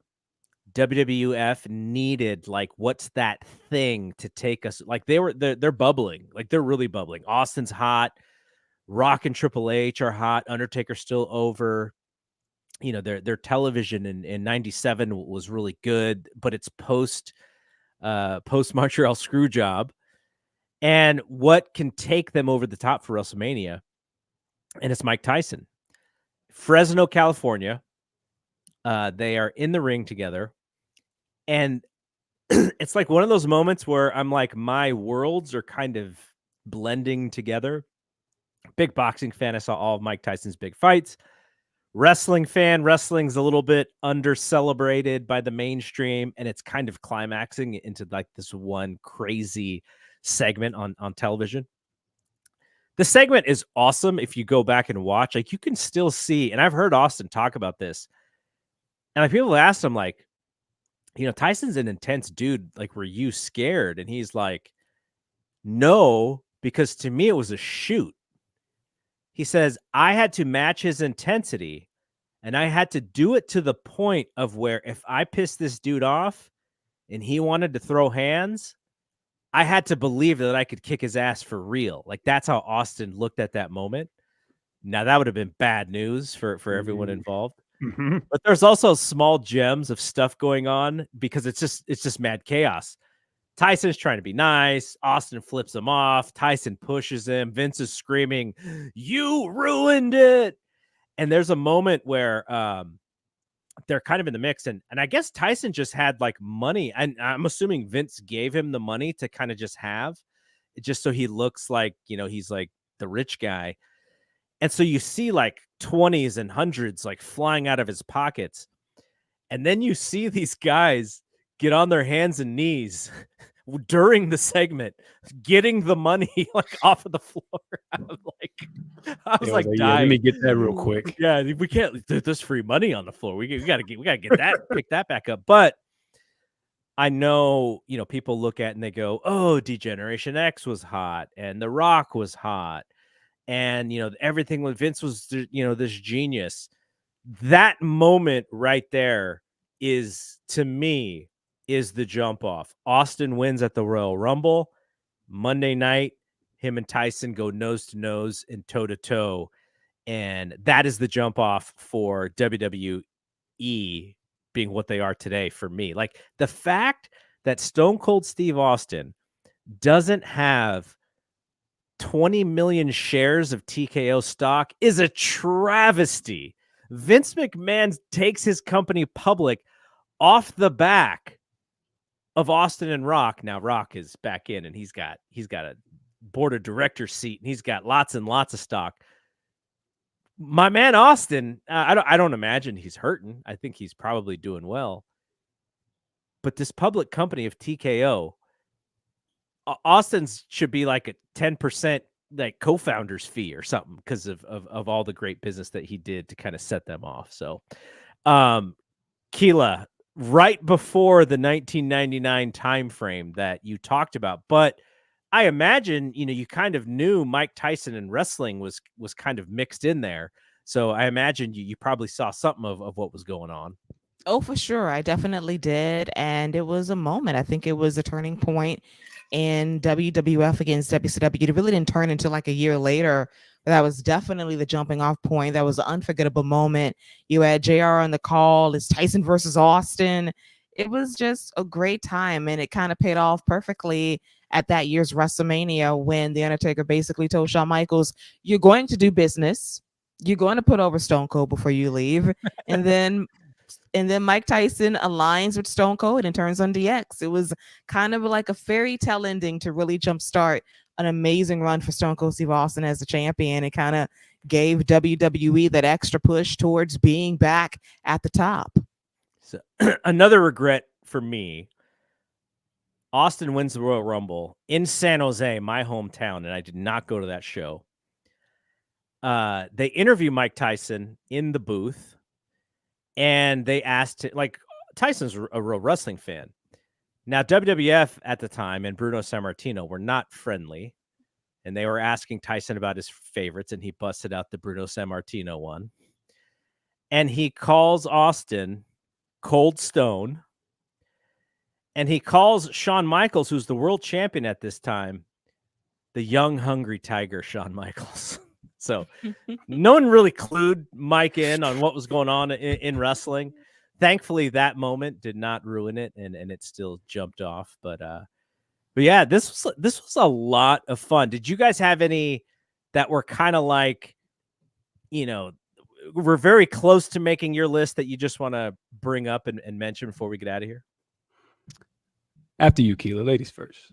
All right. So I will say recently as well, CM Punk returning in Chicago after Survivor Series. We thought, oh, War Games is over, but I had a feeling because I remember Sean Wassep says, "Uh-oh, something's changed." What we said, well, plans change. And then Exactly. Punk's music hits, and it's like surreal. Like the thing you never thought would happen happened. It's CM Punk back in WWE once again. And it was a moment that really had us all aghast. And I think another one for me was when The Rock randomly returned on a Monday Night Raw to hype up being the host of WrestleMania. It was like, whoa, because The Rock made sporadic appearances in WWE over the years, but that was his first time really being back in the trenches. That was a great moment. It kind of put Facebook on the map as being a viral way to use social media. You're not doing that today, but No. yeah, like he was on Facebook and shouting out the book. Like, go ahead, Dwayne, go ahead. Yeah, especially me, because they kicked me off a couple years ago. I still haven't got my Facebook account back. It's crazy. All right, Scott, do you have any that you were kind of close to your list that you want to shout out? Just two. AJ Styles' debut at the Royal Rumble. Mhm. That's I an remember incredible that. moment. I was a big AJ Styles fan in TNA, so I thought that was awesome to see. and the HBK John Cena hour-long match on Monday Night Raw. Mainly because I had never seen an hour-long match, especially one that wasn't announced. So that was just really, really cool, and it was an unexpected moment. And I actually went back and watched that, getting ready for this too, and that still holds up pretty well. So that match almost made the list also. I just want to shout out some moments from the Discord. I asked folks what their favorite moments were. Joe Gilbert, who creates all of our threads for our WWE shows, he had some which we already said, but he also had Foley off the top of the cell getting thrown from the top through the table. I still have a hard time watching that entire match. It's ridiculous, all the punishment that he takes. We got a couple Austin beer truck moments too. We had the pipe bomb promo, so very similar to Keila's from Miguel. We also had from Jeremy Feinstone, host of Speaking of Strong Style. He had the same moment that Keila said, which was the Punk blowing the kiss to Vince in Chicago. But he also had Seth cashing in at WrestleMania 31, which was very memorable to me because I was there. And the other thing I remember about that, we mentioned Sika, Roman Reigns' pops. I don't think anyone clued Sika in that they had changed plans for Roman to win that match at the last minute. That dude was mad. He thought they screw jobbed his son, is what he thought. And there was a little bit of worry about, because not that violence was going to happen, but historically in the Bay Area, like there was, some rowdy crowds back in the day. So there was like some worry, but thankfully that didn't happen. But again, Sika had his son's back, man. Just what a great pops. Let's see. Do we have any more? Ryan Frederick, also the Austin Zamboni one. And my buddy Larry Caution, Bro Caution, he had the creation of the Mega Powers, the first ever handshake between Hogan and Savage. And then we had some, some old school ones. One Larry from the Real Early podcast, he had Austin 316 promo because he was there live. So those are some good ones. But this was a friggin' blast to go down memory lane with you all. You all have the Wrap every week on this network. So hopefully, if you don't listen to the Wrap and you listen to me, you will now start listening to the Wrap. But we're going to be back after Money in the Bank. All three of us are going to get back together and recap that show. So you'll hear our voices together in a few days after that pay-per-view, which that pay-per-view is looking pretty sweet. I've been calling this Cody, Randy, Kevin Owens versus the Bloodline match probably for a couple months now, and I'm so happy that we're getting it because that thing is heated with Jacob Fatu being in the mix. So I can't wait. And I mean, are we getting Roman at SummerSlam? What do you guys think? Yeah. I think he shows up at the end of SummerSlam after Solo loses. I think so as well. I think it's going to happen. Unfortunately, Cleveland doesn't have a roof because that place is going to lose their ever-loving mind. Like they've been chanting, "We want Roman" for months. When Paul Heyman returns and he comes out and he acknowledges his actual tribal chief and brings the official lei and bestow it upon Roman, and Roman comes out and takes a sweet ass time walking down the ramp, that is going to be a moment. It's going to be awesome. And you're going to get a lot of the WWE fans to lose their minds and a lot of the non-WWE fans to lose their minds because WWE fans are losing their minds. It's going to be chaos on the internet that night. I know you guys know this is going to happen. It's going to be madness. I'm just gonna put my bag in the microwave and let it pop, and then pour it on out and enjoy the show. I envision the Michael Jackson Thriller gif of him eating popcorn right now. That's gonna be you. Mm-hmm. All right. Thank you, Keila. Thank you, Scott. We're gonna be back. Also, thanks for Paul Fontaine bringing his list. Though, now that I realize it, maybe maybe he doesn't think I'm mad at him. Maybe he's mad at me. That's why he didn't send it to me. I gotta reach out to him to make sure So we don't have now beef. you need to backtrack and figure out what you did to him. Yeah, I don't want beef. So I'll reach out to Paul. We'll figure it out. But we'll be back after Money in the Bank. So we'll be back live on this YouTube channel. We'll also have the audio in the podcast feed. So again, for Keila, thank you. For Scott, thank you. This was a blast. I am Double G. We will see you when we see you. Peace out.